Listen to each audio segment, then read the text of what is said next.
Press and go live, TK. Okay, I'm watching. We may or may not currently be live. So far, what I see, Not liveness. not live. No liveness yet. But we could be live. It doesn't really make much of a difference. Oh, I hear double sound. That's us. How come That was on my computer. So why is my phone not? we are Because I was in the live chat. yeah, you see what We're you're in. doing? We're in. We're good. Hello. And Welcome. yeah.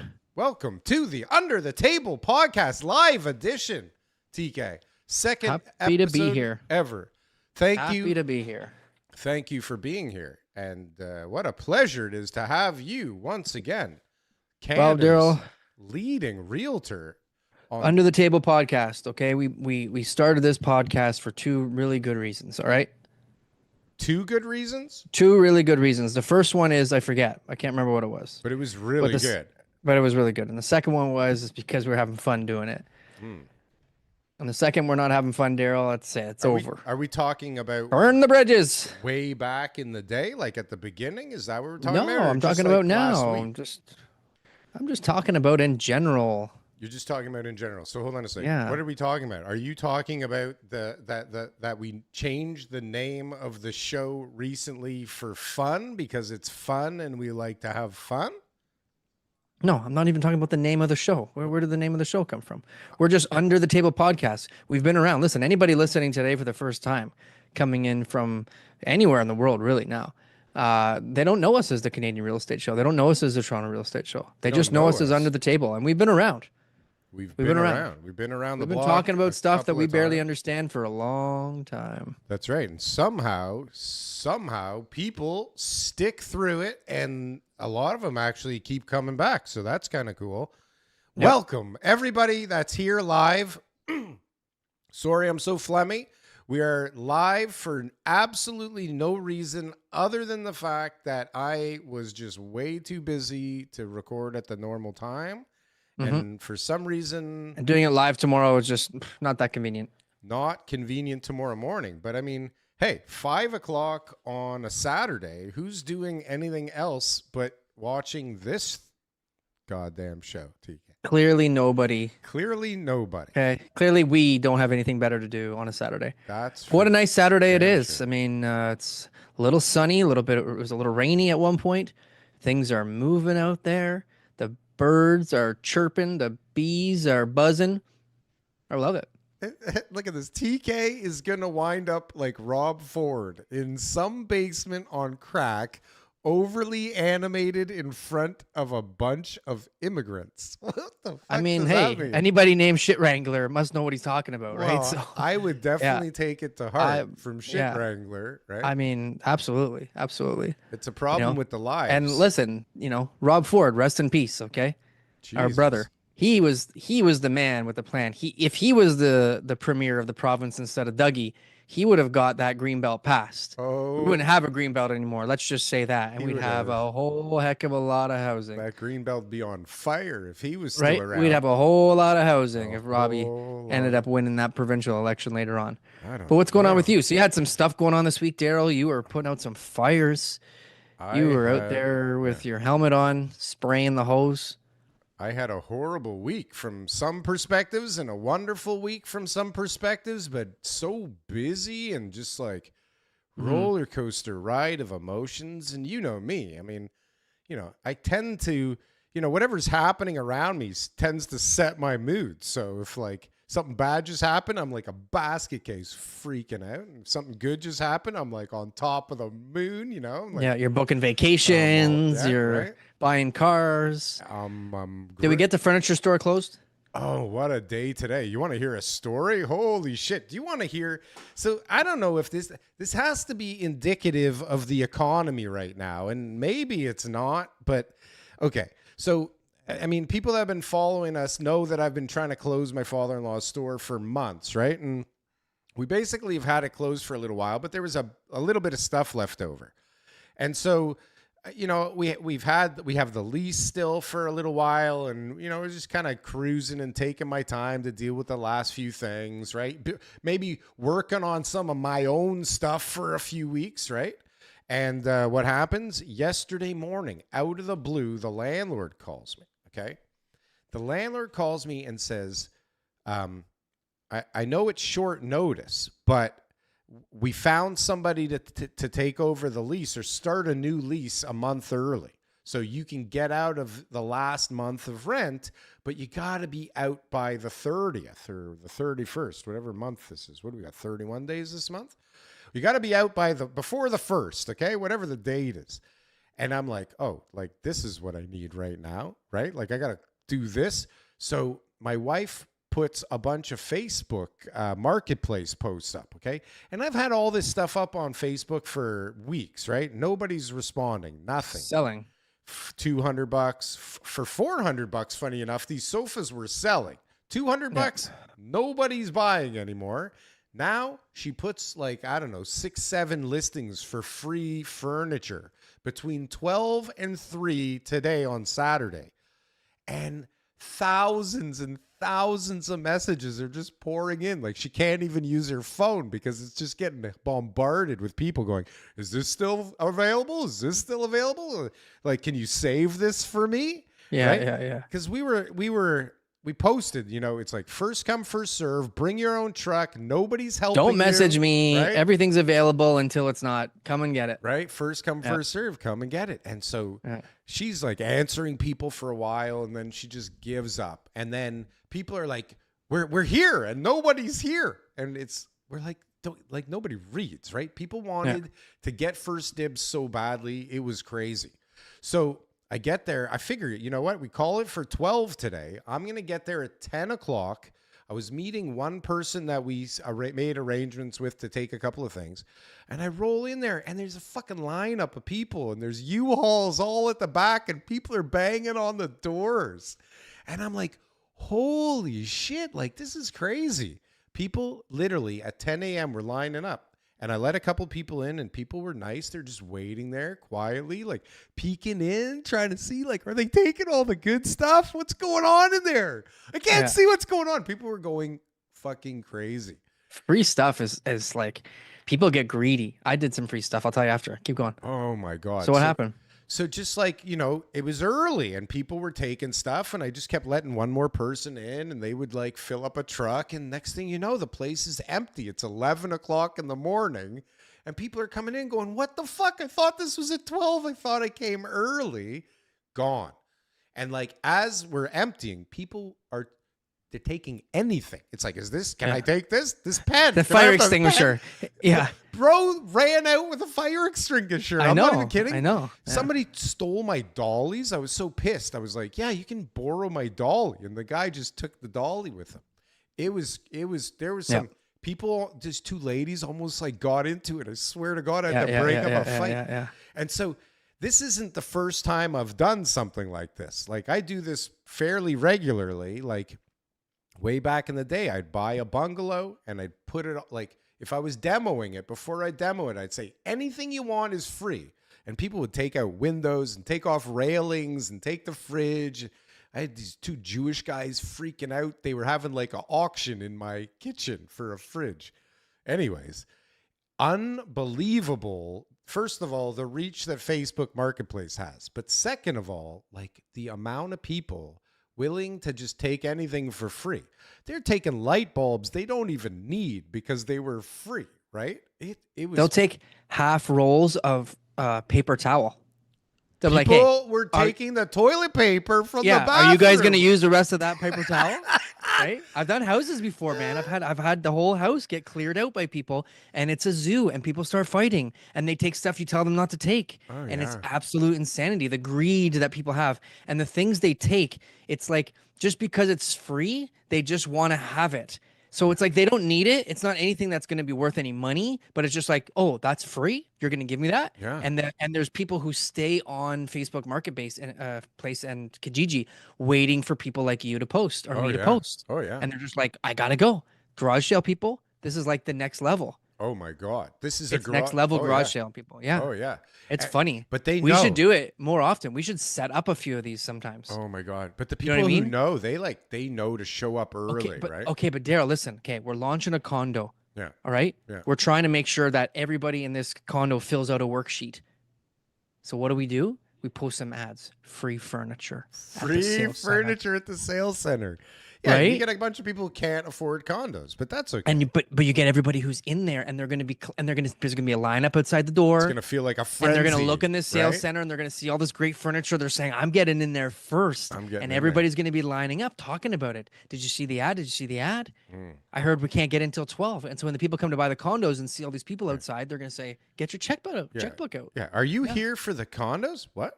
Are you here for the condos? What is this guy No, talking they don't talk about, to each right? other anymore. No. They don't talk to each other. When people No, do they're those type of enemies. things, They're they're enemies. enemies. They don't talk to each other. They keep secrets, I Yeah. swear Oh, that's yeah. amazing. Yeah. So there's this one lady, okay? She comes in, this little Chinese lady. She comes in on a bike, okay?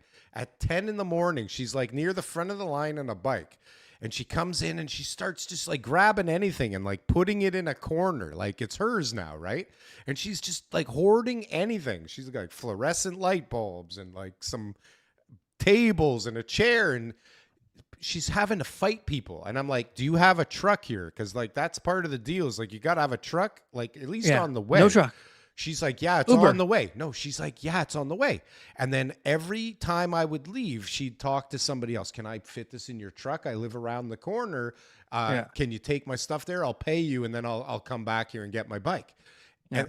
And then I'll go back to her and I'll go, like, is your truck almost here? It's like half an hour later. Your truck almost here? Yeah. And then she'll go off and she'll ask everybody.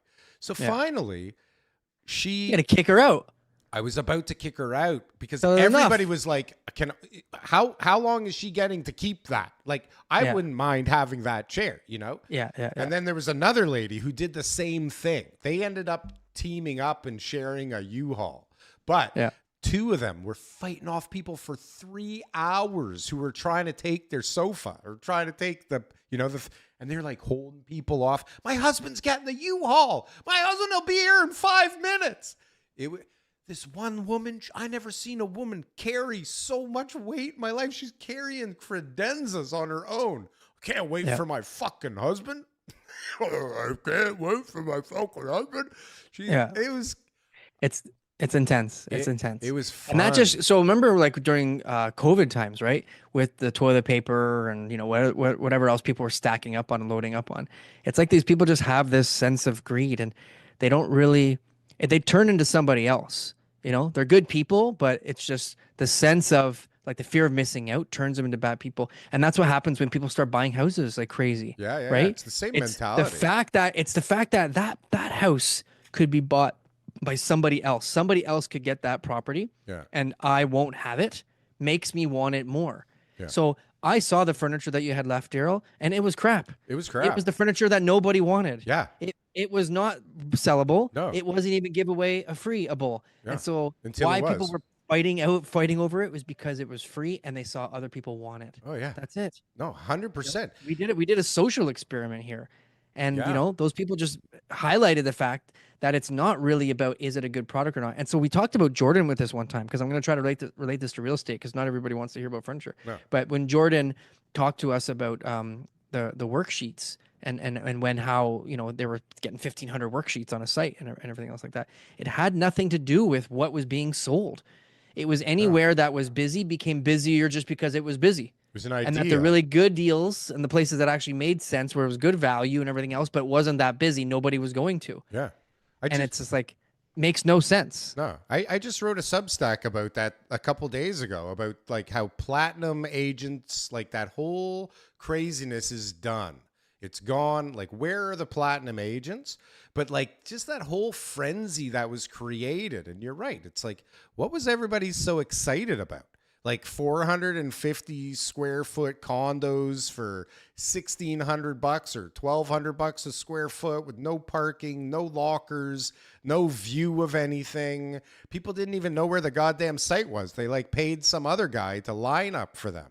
Like, do you remember seeing lineups down Bloor Street, people lining up the night before, condos selling out literally the day of the launch? I remember, like I wrote about this because I remember so vividly, we had this project downtown near U of T and we launched it Saturday, like morning. And like we were just raising the prices all day. And then it was like 3:00, we're sold out already. It was crazy. But all the day, you're just raising the prices because it was like, there's a fucking lineup outside. They're crazy. They're all going crazy. People are like offering, you know, like bribes to like secure spots. And it's like, I remember just sitting there going, what the fuck is going on here? It's like a craziness, right? It's a craziness. I heard positive news out of the condo market today. What? Positive news came out of the condo catastrophe. How is that even possible at this I met stage? a guy this morning to look at his father's building, and he's a lawyer. And so he, after we were done, nice guy, seems like everything he told me was true, but he was able to get out of a few condo purchases that were purchased from 2020 or 2021. Got out of them? Yeah. How? It was a technicality in the contract. I mean, he explained it to me. It didn't really make a lot of sense, but like I said, he's a lawyer. I believe him. He got his deposit back, and a few other friends and family members and clients got their deposit back. Really? Yeah. Really? Yeah. So that's the opposite. Hey, that's of the what first I heard. time I know, but that's the first time I've heard that. Right? Wow, it's like these contracts are all super, super airtight. What does that and obviously mean? there was some contract, and I won't say who the builder is, but let's just say it was an American company that is not in real estate. Oh shit. Who is involved? Oh shit. So they fucked They may up. not. Right. And so they found out, the lawyer found out how to be able to get out of that contract and was actually able to be able to get his deposit back. And they were actually trying to get him to sign something that says you won't represent any of the other buyers of our building because he knew the way out of the contract. Yeah. Oh, geez. Yeah. Smart. Yeah. Smart. He sounded like a superhero in the story. And so, you know what I mean? Like sometimes you got to be like, you know, is this whole story like is this like exactly what happened? But like, it's positive news, guys. Come on. I don't know. Everything is just negative out there. I'm sorry. Positive. That's the exact, like the story. I can't even talk about it because the guy who told me, I respect. Don't talk about it on the podcast. Don't talk about it on the podcast, but like, and here you are. No, I'm don't not tell Darryl nothing. Nothing. No, I'm not going to talk you are. about You've it. already said enough. You've said too much. No. But it's you said too much. It's not good. Like it's like it's like somebody you respect has got a condo situation. That's not good. You said too much. No. That's not it at all. That's not it at all. Sounds exactly what it is. A lawyer I know is now he's a lawyer. Told me of what a couple of things going on out there that are just really not great. And Mark Morris. Not Mark Morris. What do you think? He's the only lawyer I know? God Mark Morris, what did he tell you? No, it wasn't Mark Morris. Betraying his trust. And it wasn't, it definitely wasn't Mark Morris. But it's crazy, some of the stories that are going on in the real estate market right now. It is absolutely crazy. And even just the shit I was dealing with all week, which quite honestly, I shouldn't talk about right here either oh my God, somebody just gave us $5, TK, and I think they're asking us a question in French. Hold on. Do they want us to take off our clothes? Like, what do we do? Think so. I'm pretty sure it's $5 to keep our clothes on. Question: what is the breaking point? Interest rate that would cause mass defaults, in your opinion? And do you think we'll get there and when? What? You know what? Whoever you are, the fact that you sent $5, we are going to answer that question right now. What else do you want to know? What do you want to hear?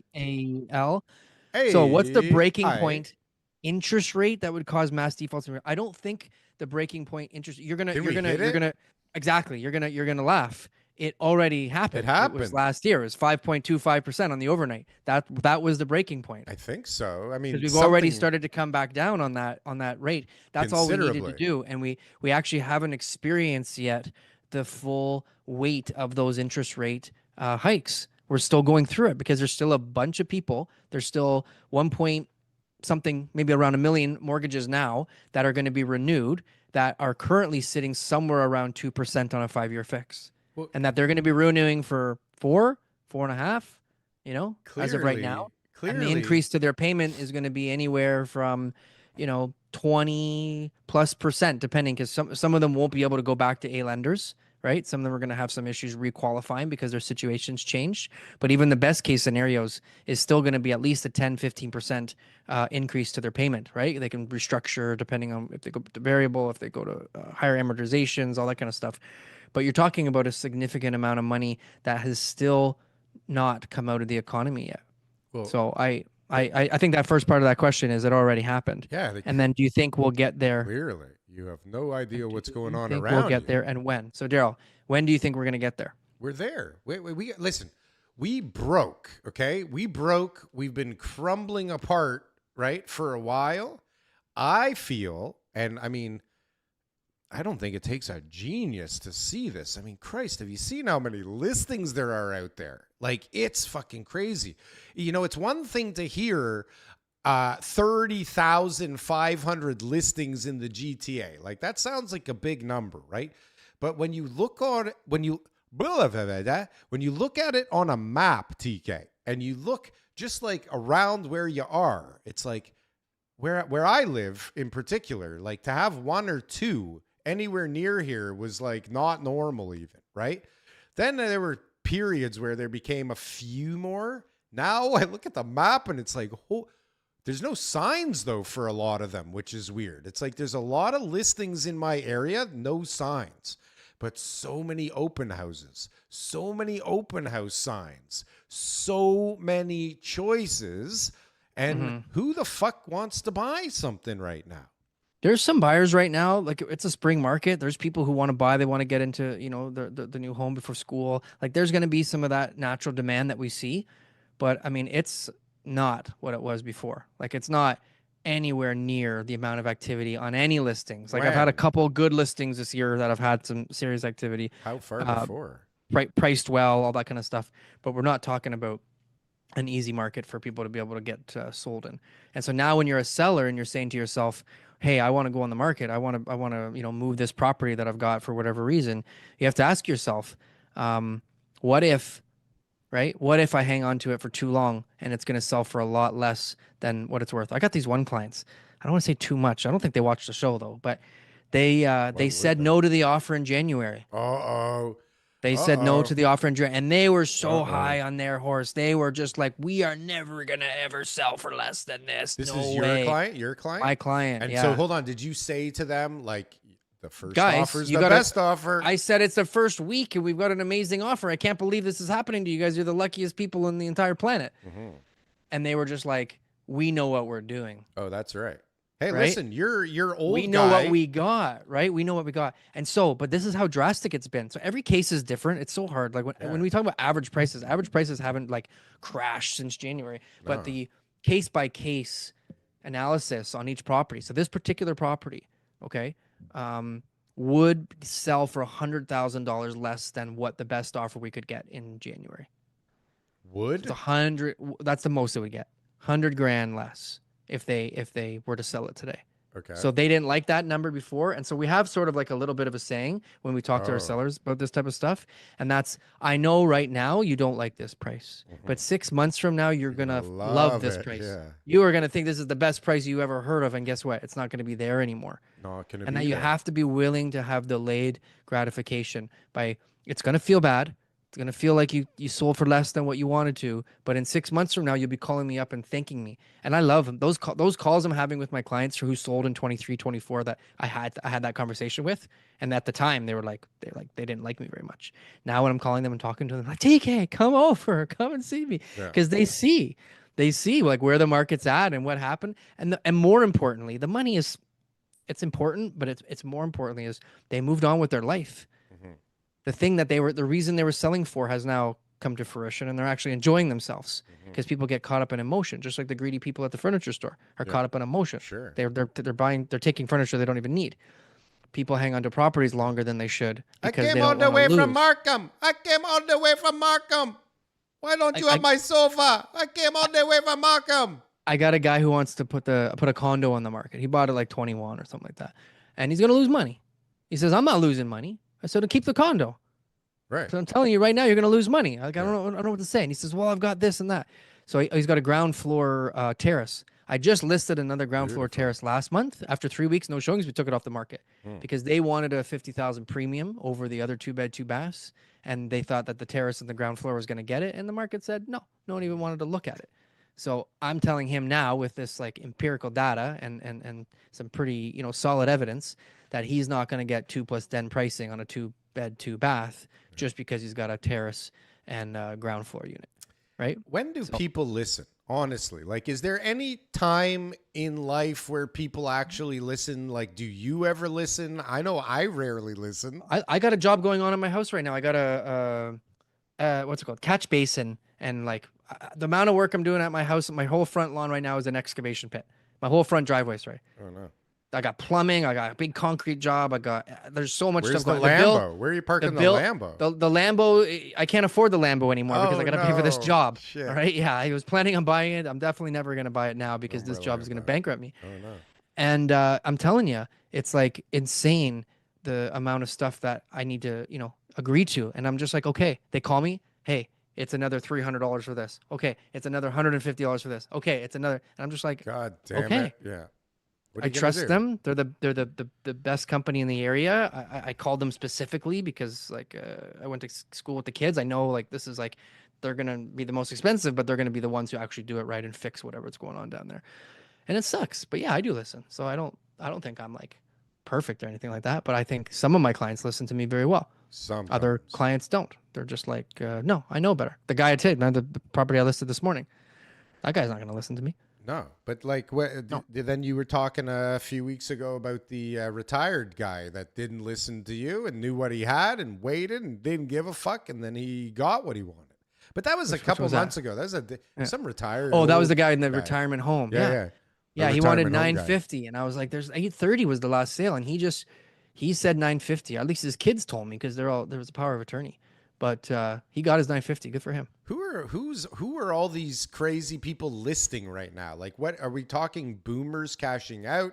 Are we talking still a bunch of people? Are they all in trouble? Like, is the only? No, that's the problem. They're not all in trouble. No, they're not. The average person selling right now is not in trouble. There's a ton of people who are. The problem is the people who want to cash out are the people who need to cash out for real reasons, retirement plan, all that kind of stuff. But they're greedy. The people they're competing with are desperate. And they are going to sell for whatever price they can get. They're fucking up the market. They don't care that your retirement plan is like, I got one listing where, wow, this lady's taking a huge bath. She got screwed by her agent. She ended up buying a property where she should have never bought, overpaid a lot of money. Yeah. Tried to, list the property that she's supposed to sell was overpromised on the sale price of that. She goes to her private financing, causes hundreds of thousands of dollars of interest and fees to be able to, organize that. We end up selling that other property for the same price that she could have got a year earlier, but she had to pay all that interest and fees along the way. Ugh. Now we've got to sell the property that she bought, her dream home that she wanted to get in because, those type of situations. And we got a power sale on the way. So we're fighting. We're fighting against the clock. What do you do? I don't feel like there's that many people though that are getting crushed. Like you hear a story here and there, and you see like in I don't know, wherever the fuck, somewhere in Durham, somebody lost 350,000, and then you look at the deal and you go, well, of course they lost 350,000. Like, what the fuck are they doing spending 1.6 million in a Mount Albert on a fucking semi? You know what I mean? It's like, that was just dumb. And it's not even a new semi in Mount Albert. It's like an old semi in Mount Albert for 1.6. Like, of course you're losing your money, right? I don't see like these ones that are like just normal people getting caught in the bad cycle and, getting forced out of their house because of a higher interest rate payment. I don't I don't see everything, but like all I hear is these stories or, some foreign. You think people are gonna publicize that? I don't know. You see stuff publicized all over the place. People put crazy shit on Reddit. People post stuff all over the place. But most people they go down in silence. They don't want to air their dirty laundry. Yeah. What's going on at Harvard University? Like you must be getting the Twitter feed and all that. What's going on? Well, didn't they do some kind of like foreign student ban? They said that you can't have a foreign student anymore, and so all kinds of like famous and rich people's kids are getting potentially booted out of the schools. That a judge put a hold on it for now, but basically they're saying there's like protests and anti-Semitic and anti-government people coming out of Harvard, which makes sense. Oh my, Harvard's crazy. It's a breeding ground for craziness because they're too smart, those kids. Well, like if you want to go deep, TK, and you want to That's why I'm asking you. This is under the table. Well, come on, I'm not. A lot of these schools are known to have like secret organizations like Skull and Bones. You ever hear of Skull and Bones? Of course. All these Illuminati kind of organizations running the schools and, grooming people for being politicians or evil CIA agents, or I don't know what you become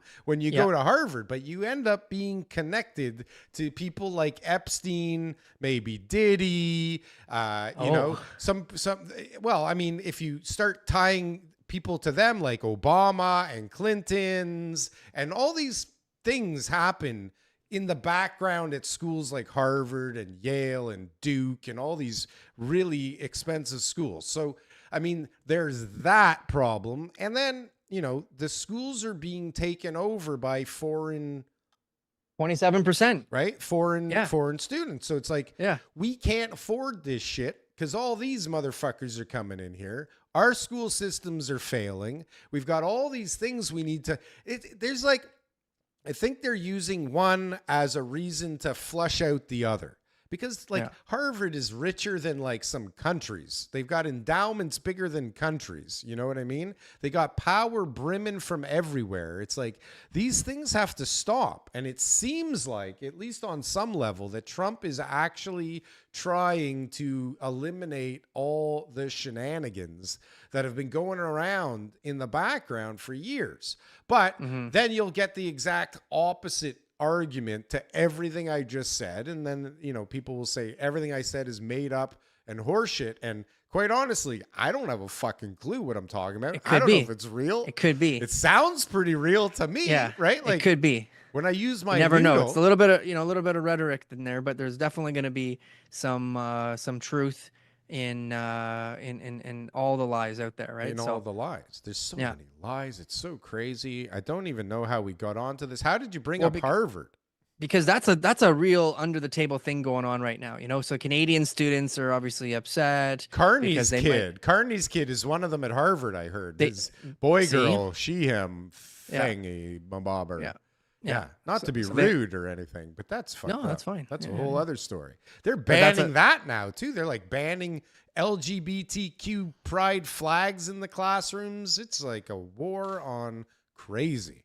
Yeah. There should be a war on crazy. There's like, I'm okay with a certain level of crazy. I actually flourish in it and fit in quite nicely. But like, this is over the top, man. This world has gone absolutely bananas and upside down. Like, I think the universities are definitely a big part of it, right? Well, I mean, even the worst of the protests are all happening at universities. It's like they're very suggestible, and they're just like, guys, you should do whatever you believe in. No, that's like, why we have laws in place. If everyone could just do whatever they wanted, then, people would be killing people and drinking and driving and stealing and all sorts of stuff. Like, no, there's a little bit of like conformity that you need to have in order to be a member of society.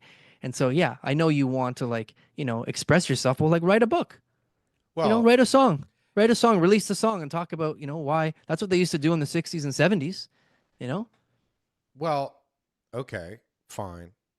Sure. Sure. But it's all the university's fault. There's a lot of stuff there too. I think they allow a lot by trying to be inclusive and fair to everybody, right? And this is the fucking thing. It's this stupid inclusivity bullshit, right? It's like, can you go to India and just start protesting in the streets about Jesus Christ and like whatever the fuck? I don't know for sure, but there are countries where if you did that, they'll shoot you and put you in jail probably. Yeah, I'm pretty sure. Like you end up raped and killed and fucked up at the bottom of one of those disgusting shit ditches in India if you try anything like that. That may or may not be a true story. And we understand the point of your message is that that's right. Here, people just seem to be able to do whatever it is that they want to do. Well, but this is what's starting to happen here. So when you said earlier, like, that's why we have laws and people don't seem to really be abiding by all of the laws that we grew accustomed to and just took for granted. It seems like there's many people that think, well, who cares, right? Like all over the place with everything. Little things. But all these little fucking who cares have turned the city and the country into like, I don't even know what this place is anymore. I have no idea. What is the purpose? What is Canadian now? Like, if you think about, like, we've lost our personality, TK, because what I was trying to get at before is that we're the only place that just allows anybody to come here. We're so inclusive, then do whatever the fuck they want because we just want to be nice to everybody. Everybody's like, we need Sharia law. We need a fucking Burger King. We need a special menu. We need our own religions. And we have to pray in the middle of the streets. And it's like, where does it work like this? And why? Like, what police force in what country doesn't beat the fuck out of these people and get them out of the street? Right? Did you see the other day, even like they had to reroute an ambulance downtown because these motherfuckers are like, I don't know, doing some protest. I don't even know what the protest was for. It could be Palestine, could be Israel, could be LGBTQ, could be fuck Ukraine? Carney, could be Ukraine, could be Russia, could be fuck Trump. Like, it could be Go Pierre. Is there anybody still saying Go Pierre? It's the same people in the parades, by the way. Who's in Pierre? The protests. It's all the same fucking paid The same, actors. the same people that are all just showing up like, hey, man, you're still wearing that Free Israel t-shirt you were wearing the last time, man. You better change that before someone sees you. Yeah, what are you doing? You're supposed to, we're being paid to wear the pro-Palestine stuff it's today. Free Palestine, man. That was yesterday's protest. Come on. What are you trying to do? I've seen videos where you see the same person at different things. Conspiracy videos. Well, this is all I get. Let's go to the chat. Let's go to the chat. Let's see what we got chat's been here. going crazy. People want to know if this is the show for tomorrow, TK. And this is the show, guys. You're watching it before everybody else. The unfortunate truth is that you are watching tomorrow's show today. You are a time traveler, you crazy people. It's always been this way, guys. You should have free speech on universities. Crime is different from free speech. What the fuck? Who said that? Felipe de Mata. We're not saying that you shouldn't have free speech, but like you should. Well, we're not saying you shouldn't have free speech. You should be able to say whatever you want. Shut up. But what are you talking about? You shouldn't be able to just like have this huge protest interrupting everybody's lives and making like this huge deal out of things that make no sense. And so there's limitations on how you can be affecting what other people do. And maybe that's not the definition of free speech, but universities should be at the very most, influencing their students to be like a more like reserved version of their free speech. Otherwise, we're coming out of this with less productive people. That's what it is. Pussies. Big pussies. There's tech kids that are coming out where they've got these amazing jobs. They're about to get wiped out because of AI. Yeah. Right? So it's like they don't have social skills. They've got all these degrees and they're super good at coding or whatever it is, engineering. And in about 5 years, when AI takes over everything, they're not going to have a job and they're going to be sitting there going like, what the heck did I just go through? I made all this money and I had all these great opportunities. I got completely replaced by AI. I learned all this great stuff at university, and we're going to have like this like culture of like really useless people. And you know what? I watched a video this morning, I feel like. This older guy, he must have been like in his 60s, and he's like, guys, I'm trying so fucking hard to find a job. I can't find a job anywhere. They won't hire me anywhere. I'm too old to be hired for anything. And everywhere I go, he goes, I go to Walmart and they're like, you don't have retail experience. And I go to work at like McDonald's and they're like, you've never worked in a restaurant before. And the guy's like, I owned $1 billion business a few years ago. And now, things have changed. Right. And I worked in radio for 30 years. It's like, no one will even give the guy a chance. And so you've got like, check this out. You've got all these older people. Right? We talked about this before, the 50-year-old guy that's working at a job that all of a sudden has become rendered useless for one reason or another, whether it's the economy or AI or some young guy who's willing to take less. You got like these older, unemployable people, right? That all think that they're worth way more than they can get anywhere because nobody fucking wants them.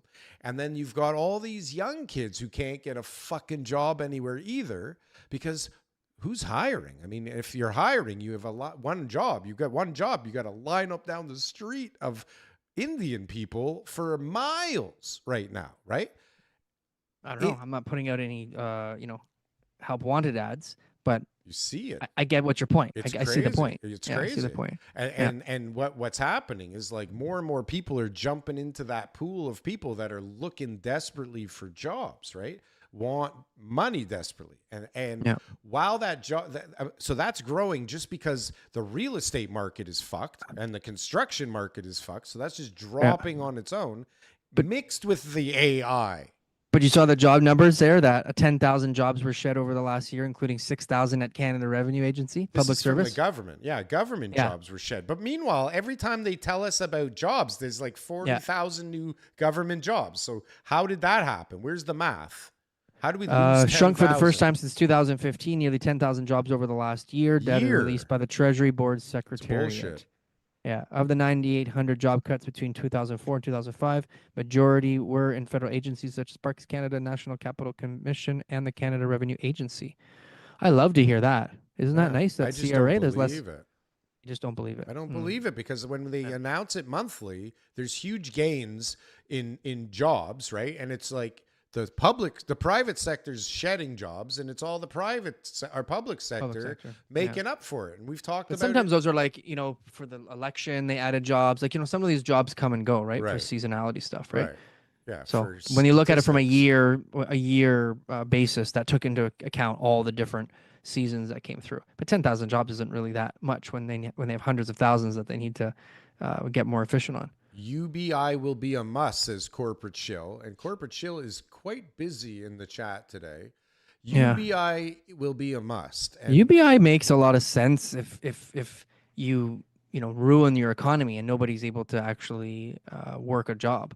So right? here. But yeah, sure. Yeah, like the trajectory that we're on. Yeah, absolutely. Like if unemployment rate gets to a certain point, they're going to have no choice. But to start supporting everybody. 10%? Where are we? 10%? Oh, you look at Canada national average, so 6.9%, I think it is right now. Who cares about all of Canada? It's like Ontario. Well, it's the federal government who's going to care about that, and they're going to be the ones, basing their decision on whether or not UBI makes sense or not. But there's a lot of arguments for it. Obviously, it would be like the worst thing that you could possibly do. It would be like, spoiling your kids. Be like just giving your kids every single thing that they ever asked for and never making them work hard for anything, never making them have to actually earn something or struggle. And you just be like, don't worry, I got you. You don't have to do nothing. That's right. Horrible idea. It's welfare. Chris says it's welfare. Of course it's welfare. But but what the fuck do you do? Okay. We have this pool of people not working, growing.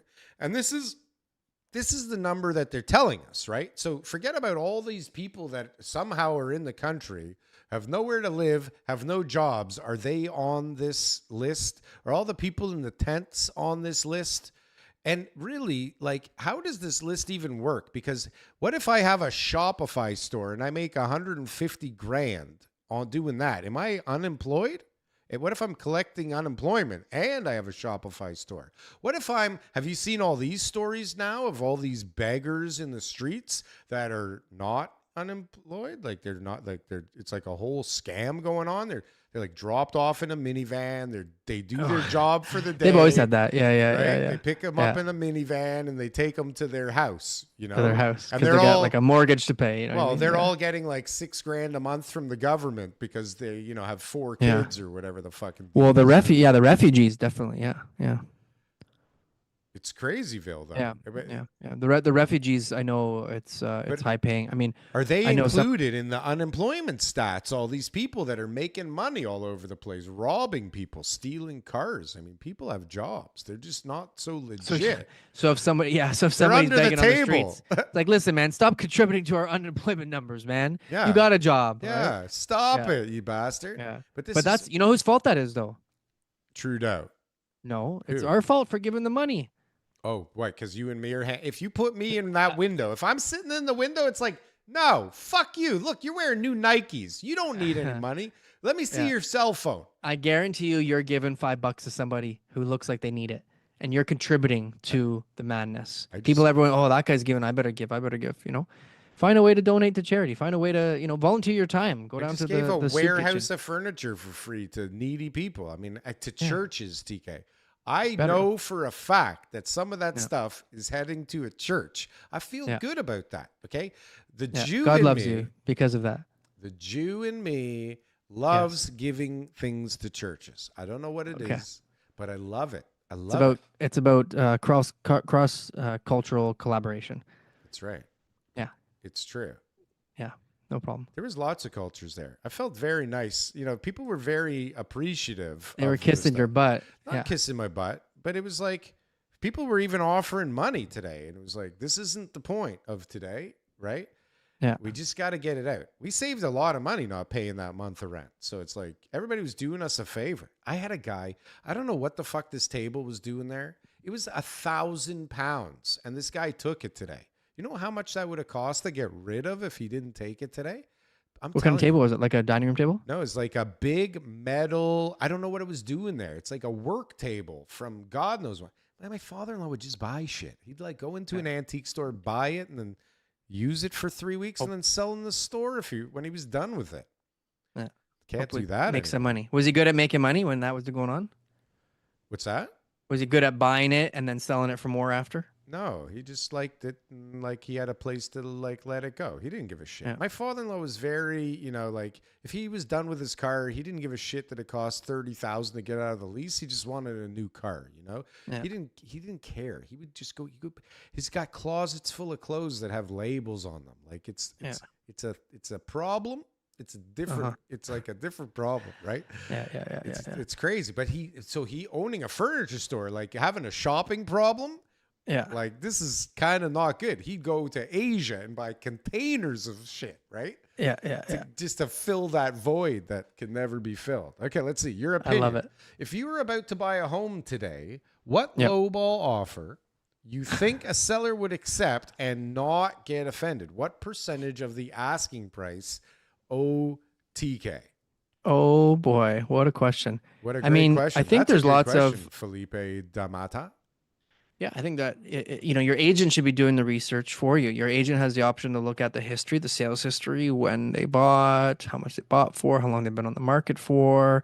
They have the ability to see, they can actually do a parcel register and see what kind of mortgages they've got, if they've got like multiple mortgages and stuff like that too. So you can get like a window into the, the person's situation to see if there might be some desperation in the eyes of the seller or not. I can tell you that the truth is, like, unless they're like really old, it's hard to predict, honestly. But there's a bunch of people who really don't need to sell. The people in their 60s and 70s, they bought it for so cheap, you'd think that they would be the best ones to deal with, but most times they aren't. Most times they're the ones who are like, no, market's going to go back up again. I've seen this before and I'm going to hang on to it. Well, it's usually the people who are just like a little bit more educated on the market, or like, oh my God, they're kind of full of fear, and maybe they're younger, maybe they're 40s, 50s, and they're going, I don't want this to get any worse. So I'm just going to cash out and move on. It seems like Brett Longfield wants everyone to know that he thinks that the price, the strike price, or at least the beginning price, should be 50% of the asking price.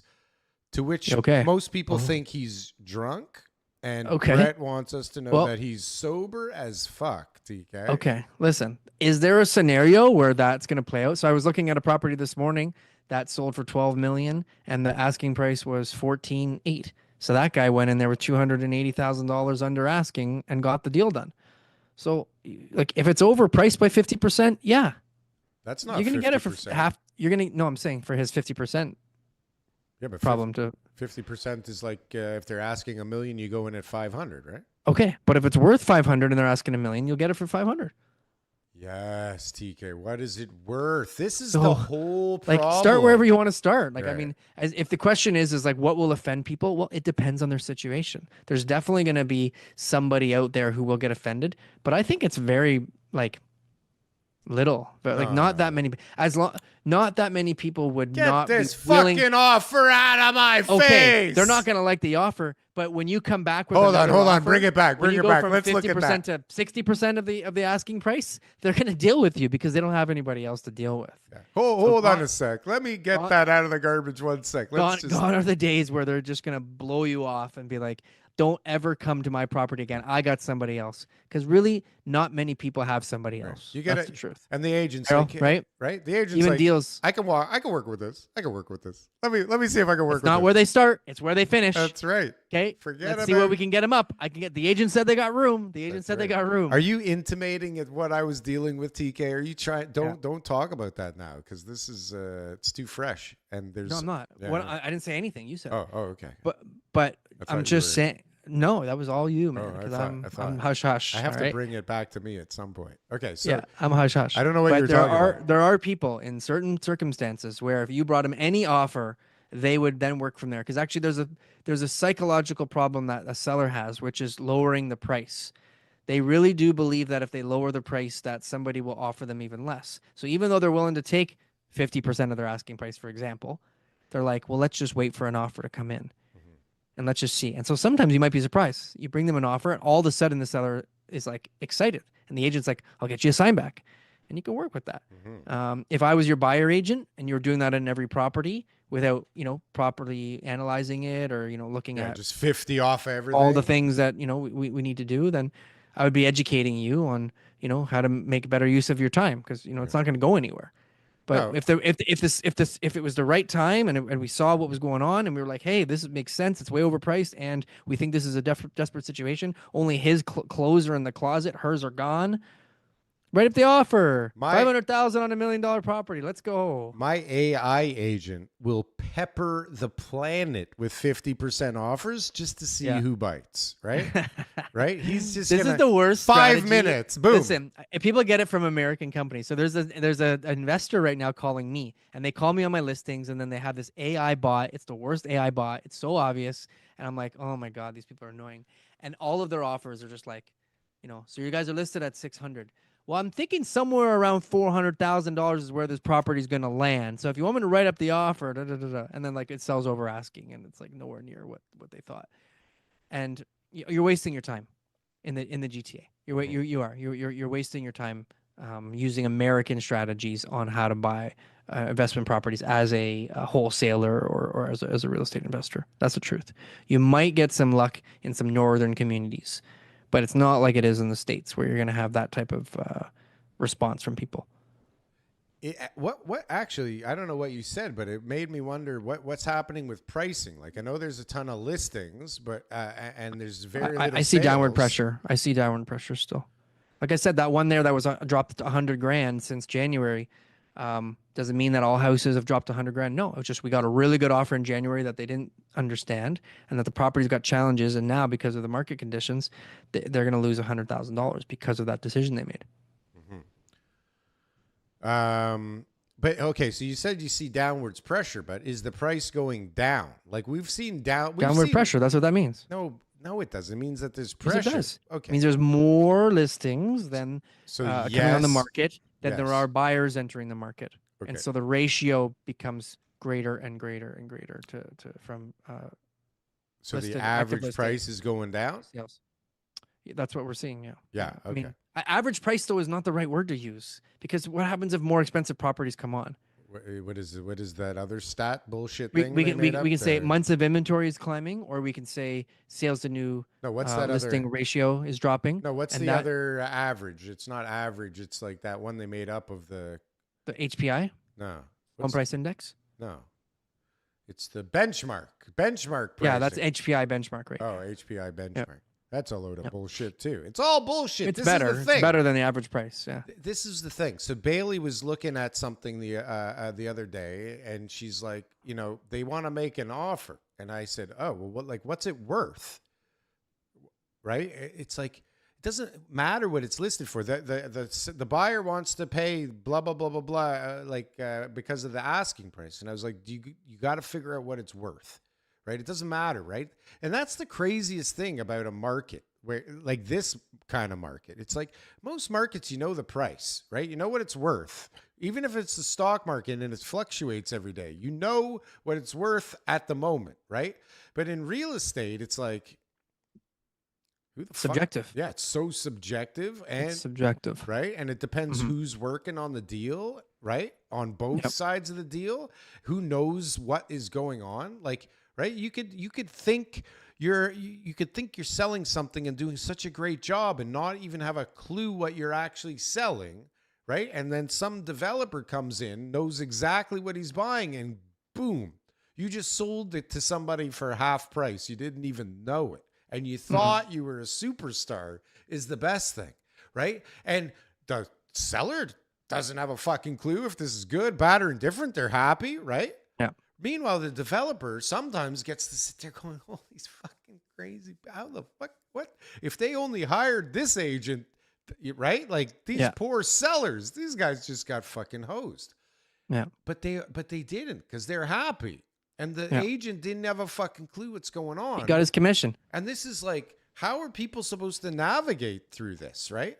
Yeah.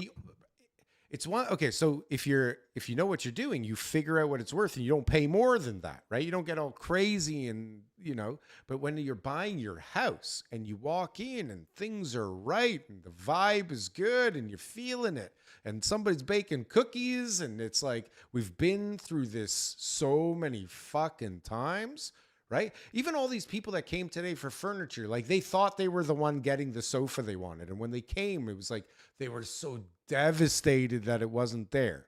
So like when you're spending $1.5 million for $1 million or 700,000, and it's like every time it's like, you were so fucking excited. This is the one. We're going to get this one, right? I feel good about it. Not today. Again? Motherfucker. Got to live with That's a skill set of the agent, though. The agent should be making sure that their clients are well taken care of. And I mean, I guess that just goes back to how many can you do? Well, that just goes back to, so everyone's going to talk about this. Sorry, I'm not in the chat about agents getting replaced by AI. It's like, well, you know what? Thank God the clients have these, huge emotional responses to all sorts of different situations and need somebody there to be able to talk them off the ledge because it's insanity. It is. The seller's insanity, the buyer's insanity. Like it's madness. And you need somebody who's actually dealt with people in that psychological state in order to be able to get them to, forget about something or to remember something or to move through something or to forgive somebody or whatever. Otherwise, nothing gets done. And that's why I will have a job. I might have parts of my job replaced by AI. There might be tools that we'll use that will involve AI, but I don't see a lot of things that I'm doing on a daily basis that are actual money-making tasks that AI is going to be replacing anytime soon. Well, that's my opinion. It looks like the guys in the chat are on to something that may, combined with AI, replace even the best of you guys here. These guys are saying agents need to be sexy. That's the truth of it. If you're not sexy, you got to get out of real estate. Make agents strippers and burger flippers again. What does that even mean? Why can't we do both? Prostitutes will tell you exactly how the economy is doing. So if we combine AI and sexy strippers as realtors, I think these guys are on to something. TKAI, right? Yeah. Everybody wants a TKAI agent. Well, first of all this. Can you sell your home without an agent? Yes. Go ahead. Like, I'm not here to say that we've cornered the market. Go ahead and use AI. Can you buy a home without an agent? Absolutely. Oh, yeah. Don't use an agent. I'm not saying everybody needs an agent, therefore we're in business. I'm saying there are people who require their hands held in order to be able to do any type of transaction like this. It's a very large financial transaction, both on the buy and the sell side. So, there's a job for an agent in the future, no matter what.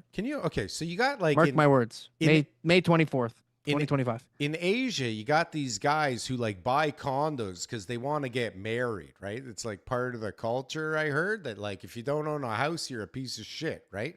So like we have that here too, by the way, but it's in a different way. Well, but like people are susceptible to things, right? They're like very programmable or suggestible. And so imagine when these, like, have you seen some of this AI stuff that's out there? Did you see the new thing that Google just dropped, this VO3, this new video thing?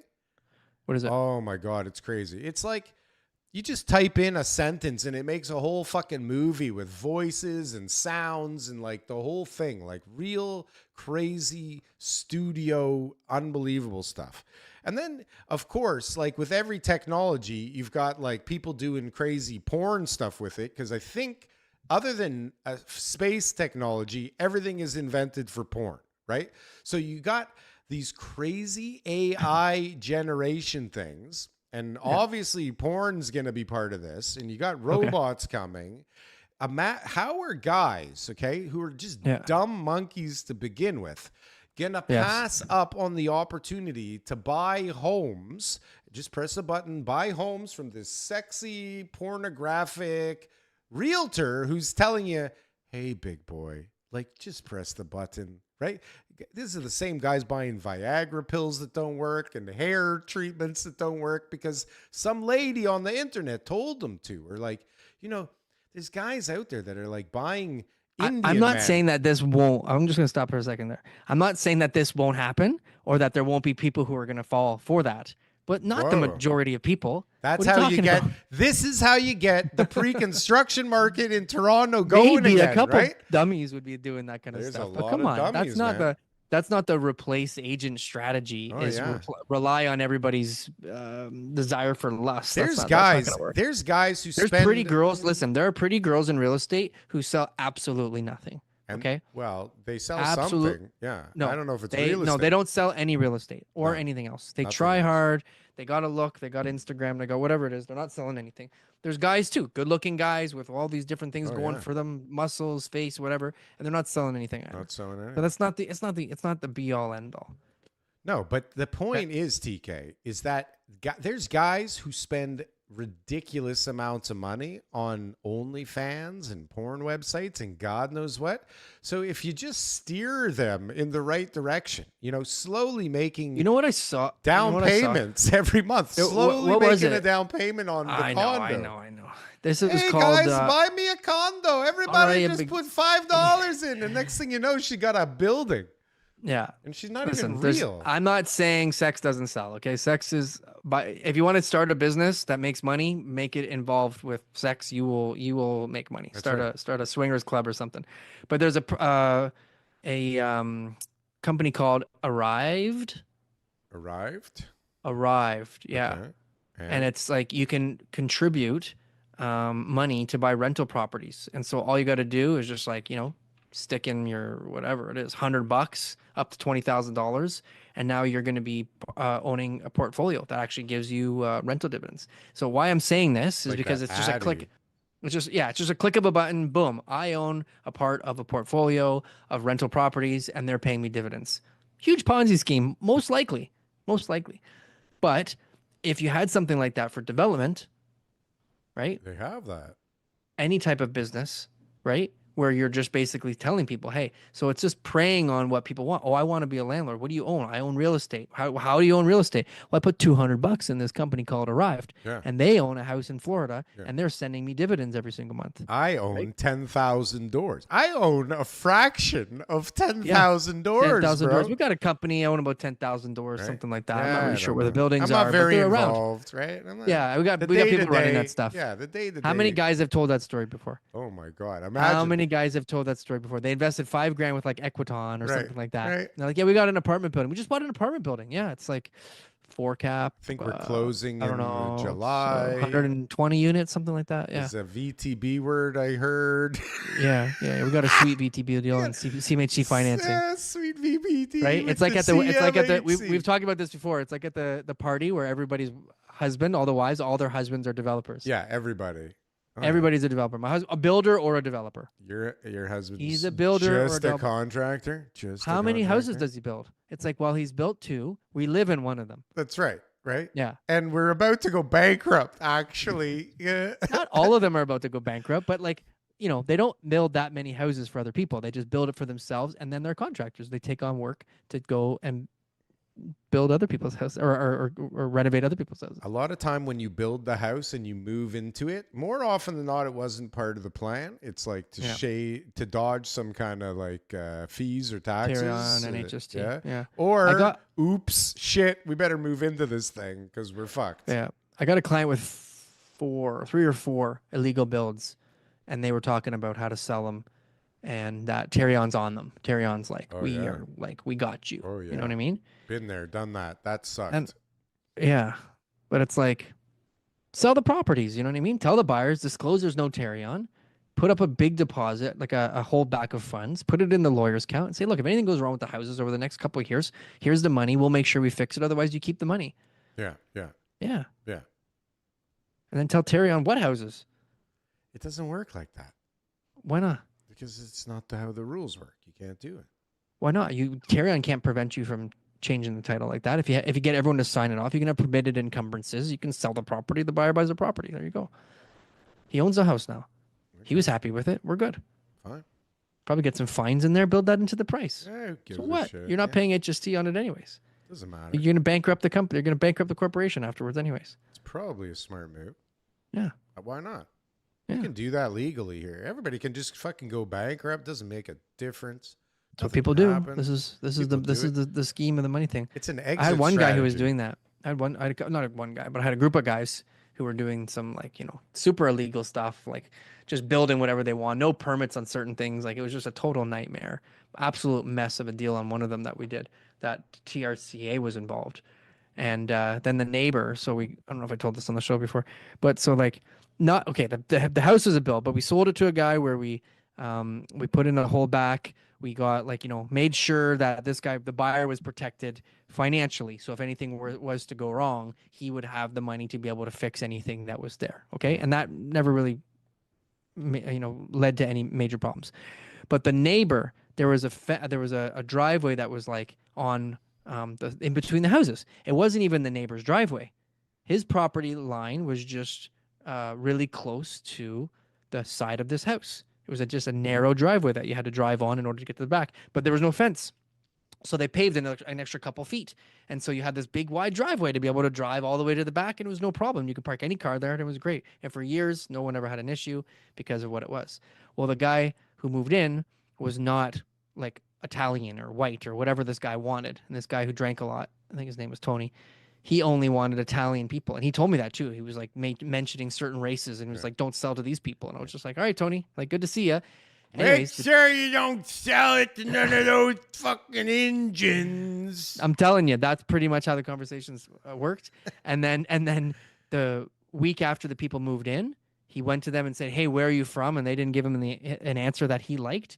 And he built a fence on this property line, which he had the right to do. Yeah. And it narrowed the gap in the house between the fence and the house to a point where like an SUV, I think the guy had an X5, couldn't drive back there anymore. Oh, what a it was an absolute nightmare. We just did a fence. And we had, what a nightmare. Like, fuck the fence situation. Okay. Like the fact that you have to split it with the neighbor, or like when the neighbor doesn't want a fence, it's a real fuck up. So we have a fence across our whole backyard, okay? And last year it fell over, okay? Nobody ever put it into concrete. So this thing just kind of was flimsy, and then last year a squirrel jumped on it and blew the whole thing to smithereens. And so we made plans with our neighbor to get a new fence. And she's like, oh, your price is too high, and talked to my guy, and then her guy came and said, oh, I can do it for this price, but you got to wait till next year. So we wait till next year. And my wife, I mean, you know my wife, every fucking day, it's like the fucking fence. We got to fix the fucking fence, the fence. So finally, we're like, okay, fuck it. We're just going to fix the fence. The neighbor's ignoring us for months, okay? We got to fix the fence. Darryl, we got to fix the fence. So finally, we're fixing the fence. And then the people say, after we wait a year for them, they go, oh, sorry, our lives have changed and we can't afford the fence now. Like, but by all means, go ahead and do it yourself, right? And we're like, how much are we talking here? It's like $1,800 for your side of the goddamn fence. The fucking fence is falling over. It's a disgrace, okay? You own a house, okay? You own a house in Toronto. It's worth a certain amount. You live in a certain area. Like, you should at least pay for a half of a fence when the fence falls over. Like, is this protocol or no? Am I reaching at all here? Is it unreasonable what I'm requesting, especially when they agreed a year ago? But anyways, fuck it, TK. I said, fuck it. We're going ahead. You guys, I'm sorry. They said, thank you for being a good neighbor is how they sent the message, right? Saying like, sorry, you know, like things have changed. By all means, go ahead. Thanks for understanding and being a good neighbor. And I was like, Yeah. you son of a fucking bitch. With Now you can't be mad at them. Oh, fucking right I can. So I said, you know what? We're going to be good neighbors. You pay us whenever the hell you come into. But you owe me money, $1,800. But you owe me $1,800. And you know what they said? No interest. They said, well, our guy was going to be $1,484 our share. That's all we're paying. Okay. Done. Done, you dumb fucking bitch. Okay, you son of a fucking bitch. What a bunch of fucking assholes. Who does this? The other neighbors on the side were like, yeah, whatever. No problem. What do you? Yeah, we were that's like, how I am. Right? We're like, we got to cut down 2 of your trees in order for this to happen. They're like, you saw the tree that I cut down. You think that was me? Oh yeah. That was my neighbors telling me. You didn't cut it down. What are you talking I never about, had a tree in my backyard. What are you talking about, man? This is live. We can't even edit that out. You're fucking done, bro. Care. You're cooked.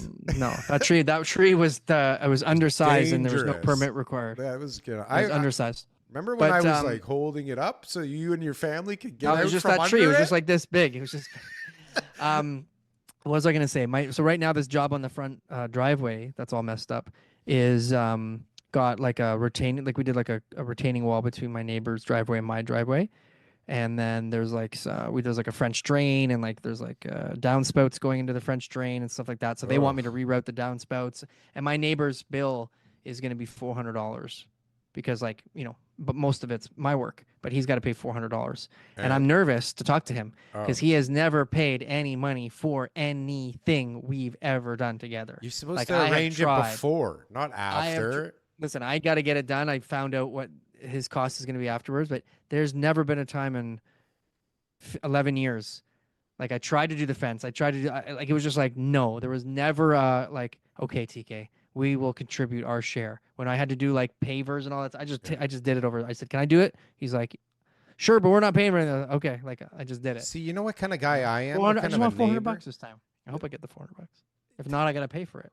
We arranged for it, okay? And so our neighbor on the side, the guy gives us a quote to change the fence, like our backyard fence. But the neighbor that we're working with on that side has like a little bit more fence that goes past our yard. So when they're ripping everything out, they're like building these people this beautiful new fence and leaving like these 2 sections of the old fence. And I was like, you can't fucking do that. You can't ask your neighbor to redo the fence and then leave them like half of a fucking shitty fence. So what happens? I tell the guys, I don't know what the hell happened with that quote, but like, we can't leave it like this. Do it properly and I'll pay for it. And we didn't even go to the neighbors and ask them for any more money. We just did the right thing because obviously we fucked up on the quote.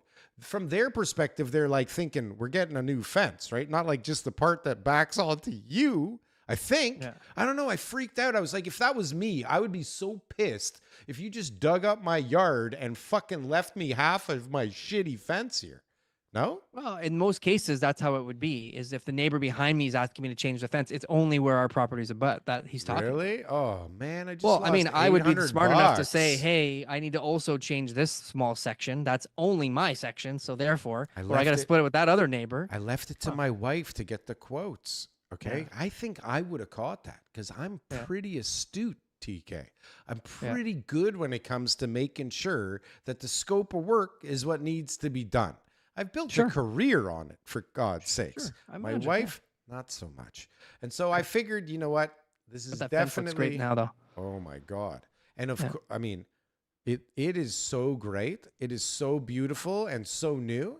Whoever thought that looking at a fence would be attractive? But do you think that it's true, like a new fence? Was it the magic fix for my wife? Like, did everything just all of a sudden become perfect? No. Because you know what? You got decisions to make with a goddamn fence. You don't think you have decisions to make with a fence, but you got decisions to make with a fence. Because TK, only one part can be even, right? Either the ground has to be level, so everything can be even, or this fence has to step to follow the grade, right? Sure. So if you pick that you want the top to be straight and flat, well, guess what the bottom fucking looks like, right? Yeah. Well, my wife's weird, TK, and she likes things always backwards. And instead of letting the guys like step the thing like a little bit here and there, I want it straight across the top. So what do we get? Fucking gaps at the bottom for all kinds of animals to dig under.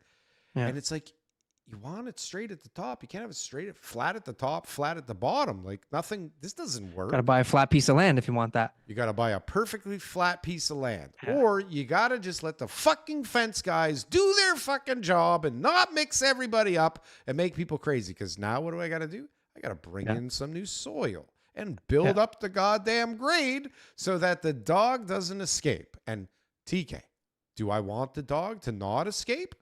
No. This is beautiful. It's good to keep the dog. I think the dog should stay. No, we don't want the dog, TK. We want the dog flat in the middle of the road. Okay, this is the truth. This is the truth. And she just that's won't illegal. do it. You know, To let that's your illegal. dog die? To wish ill will on your dog. Yeah, that's illegal. Is that on, illegal? It's I not don't my know. It's gotta dog. be. There has to be. I was talking to our technicality. mutual friend, the lawyer, and he was telling me about some animal cruelty, and he says some Which stuff's lawyer? illegal here where it's not. Our mutual friend, Which mutual friend that's a lawyer? We know lots of criminal lawyers. defense lawyer. Oh, that? See?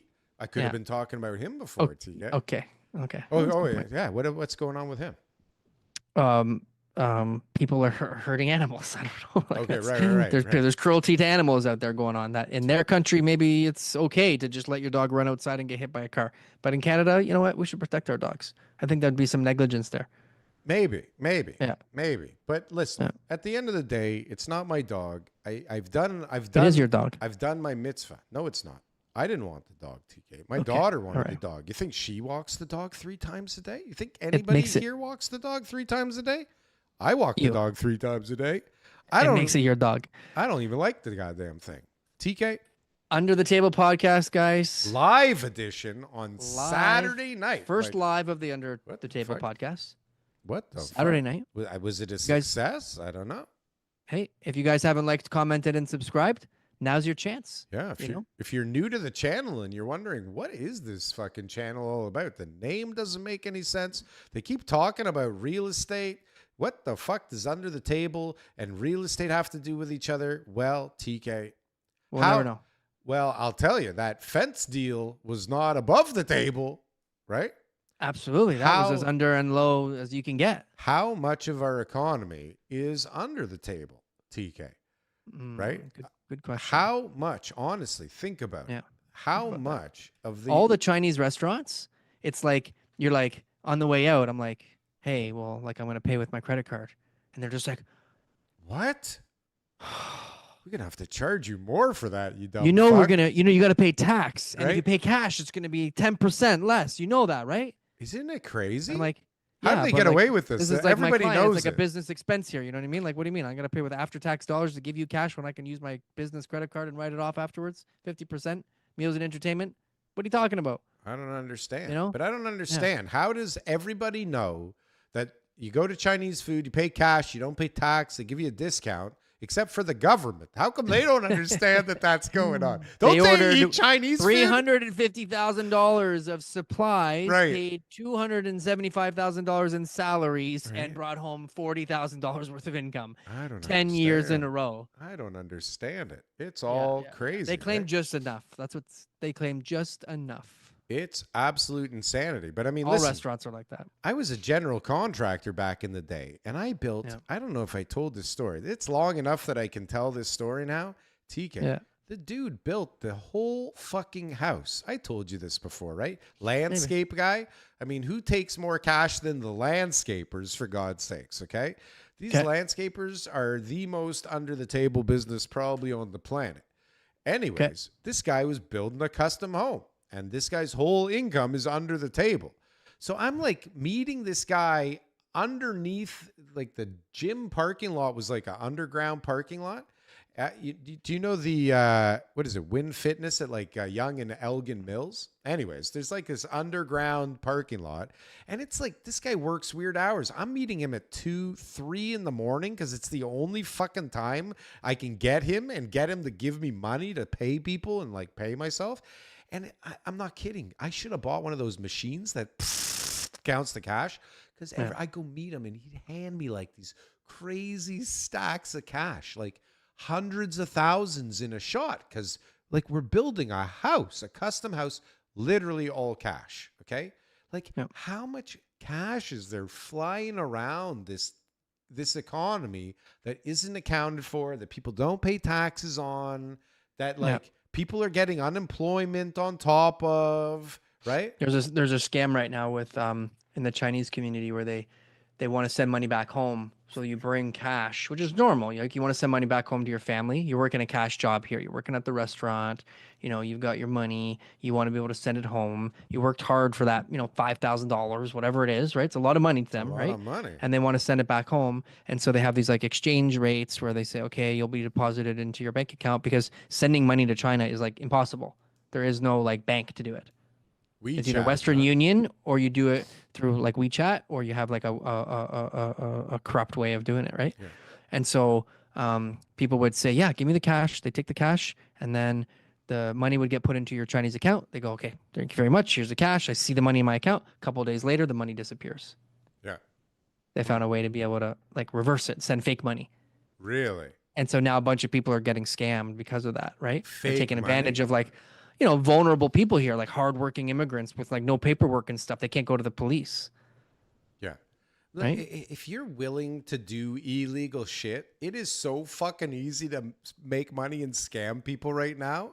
Like, God, I wish I was like willing and able to just, you see these young guys that are on YouTube commercials or TikTok, and they're like, I just made $10,000 today selling this, blah, blah, blah. And I'm going to show you exactly how to do it. If you just send me $100 right now. And I don't even know what I'm talking about in the video, but I'm really good at making these ads. And when you click here, I'll show you how to do it too. Meanwhile, they didn't do anything, but because you think they did, you actually went and bought their course. But who's looking at this guy going, this guy looks like he's got experience. I need what this guy is selling. There's a couple realtor guys. Fuck? That's so funny. But you know what it is? You're good at making social media marketing. Social media marketing, that's it. I don't know what they're selling. I was on a Tony Robbins thing last week. It was free. So I was like, okay. So it was a 3-day event. Was he and there? I'm in there. Yeah, it's online. Online. Well, I said I went. Sorry, it's an online one. So I'm doing it all. I'm like, okay, you know what I mean? Like I'm on like 1.5 times speed. I'm watching it through and all that kind of stuff. I'm like, yeah, there's good contact. Matthew McConaughey, like all this kind of stuff. And in the end, it was just like to buy their course, right? Sure. Obviously. Yeah. Coaching programs and stuff like that too. I saw Tony Robbins. I got nothing live. out of this. Tony Robbins live was fucking crazy. I went to the craziest thing ever back in, oh my God, I want to say 2005, 2006. My wife, I was going bananas. Hold on. I turned 30. So that means, 2006. So I was going a little crazy. I turned 30 and my wife sent me to, or me and my wife actually went as a surprise to San Francisco to go see Donald Trump. He did the first time he ever did like a paid like event like that, a big speech like that. They sold the place out because of Trump. Like they had to, people were watching live next door in like an arena. It was him. It was Robert Kiyosaki. It was Tony Robbins. It was like this whole group of like self-help and business gurus. It was crazy. But Tony Robbins live, it's like, he gets you all psyched up. He's like, stand up and start clapping your hands and everybody start like getting happy and look at the person beside you and say hi, and everybody goes hi and everybody's going crazy, and he's like, turn the other way and say I love you, and you go, I fucking love you, man, and everybody's going crazy, and you're like, you leave there and you're like, I can go make $1 billion right now. Let's go. Right? I didn't feel that from the online one. That's for sure. It was crazy. No, I remember. I just wanted to buy their course. You know, it was like the same. I did the, what was that thing called? Oh God. I always forget the name of it. Did I take you to that thing downtown? Mastermind or, what the fuck was it called? It was fucking insane. It starts with an M. Does it? With an N. Millennium, Mastermind. No. Oh, it was crazy. But it was another one. Landmark Forum. Landmark. Okay. Like if you're soul searching a little bit and you got some issues going on, okay? Or you need Go check out Landmark if you want to meet some people. People probably easy to scam. That's probably a Oh, great place to scam people, oh right? my Like God. for sure. They're all Susceptible, vulnerable. They're fresh out of vulnerable. like divorces and stuff like that. They're And they're all just being looking for honest. business ideas. Can I tell you though, it's the craziest place. They do all Yeah. these things to psych you up and get you crazy, and you get in this frenzy. They do Yeah. some crazy shit. That was amazing. I left that thing. I'm not even kidding. I Anybody brought in the chat been to Landmark? Yeah, anybody been to Landmark? I left that Yeah. place the last day. I brought like my partner, my parents, my friends, everybody to like bring them into this thing because it was so great, right?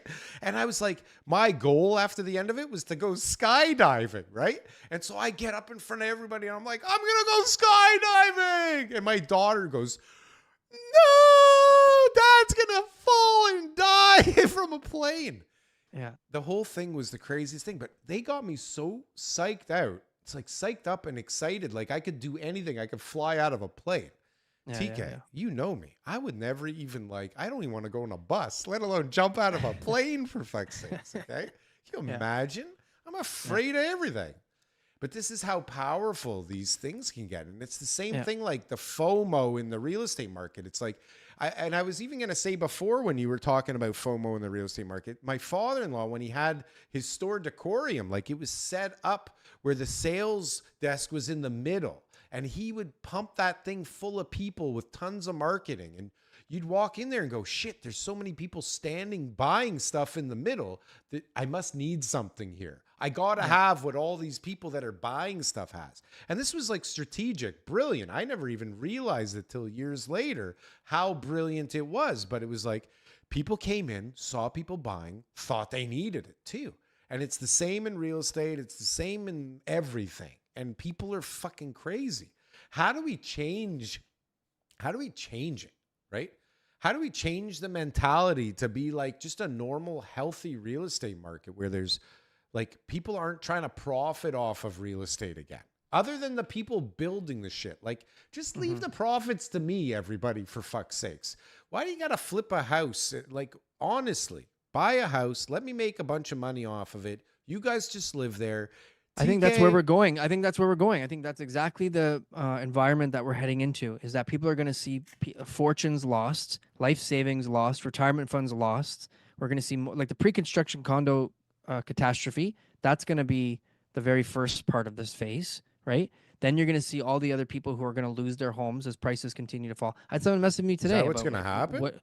Look, prices are coming down, and that there's a ton of bad debt out there, and that people need to pay off that debt one way or another.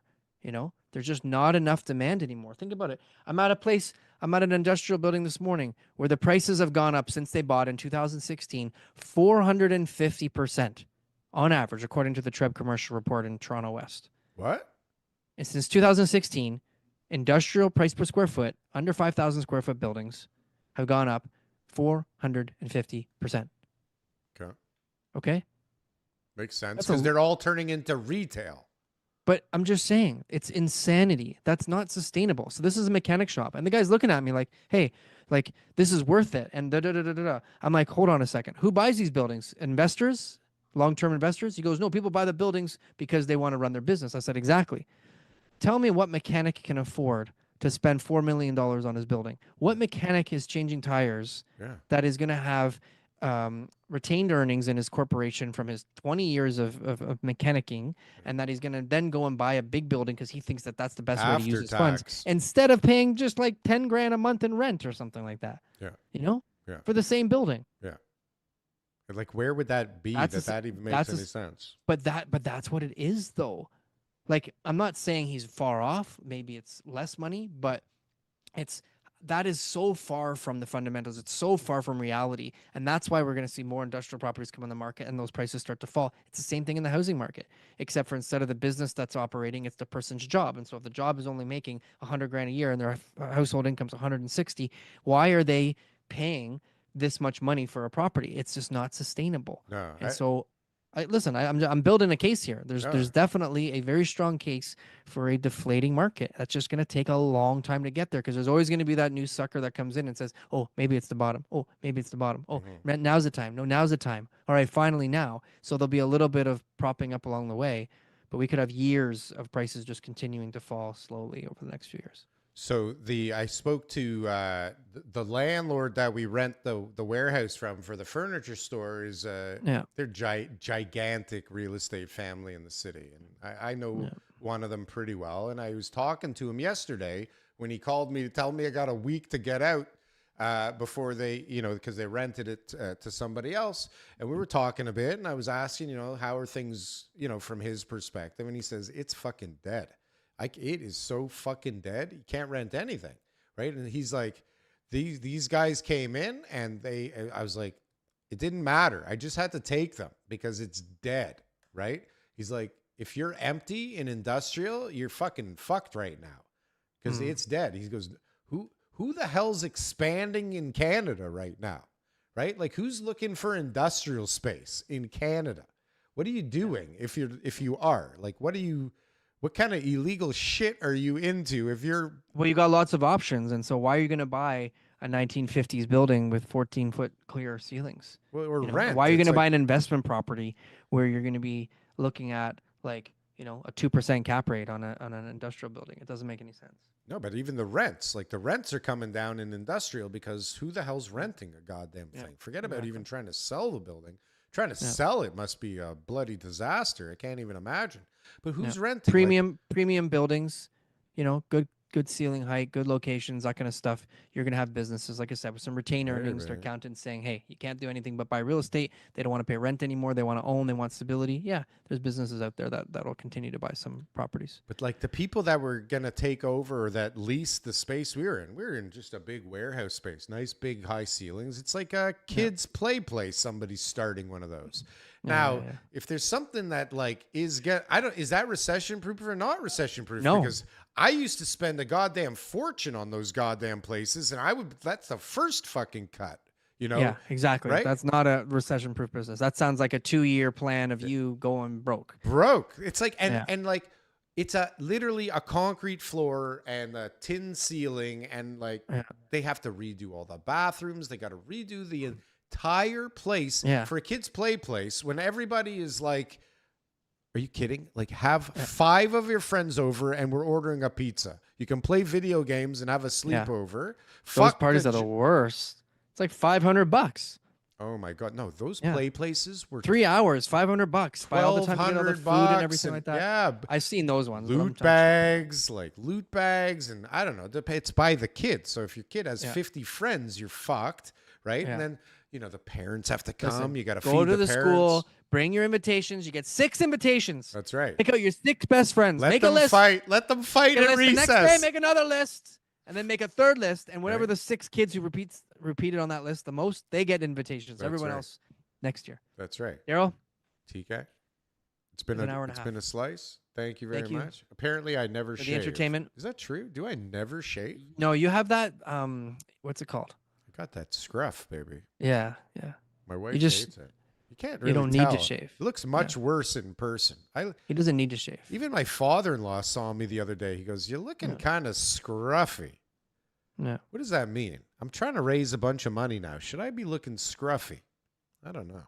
I tend to do the opposite of what should be done, TK. That shirt's a little scruffy, but that's okay. It looks good. You got a nice collarbone. I got a little bit too much cleavage showing. Hopefully we got some new viewers that enjoyed that display. Ooh la la. Guys, thanks for joining us. Watch it again tomorrow. Like, comment, and subscribe. We'll see you next weekend. Next weekend.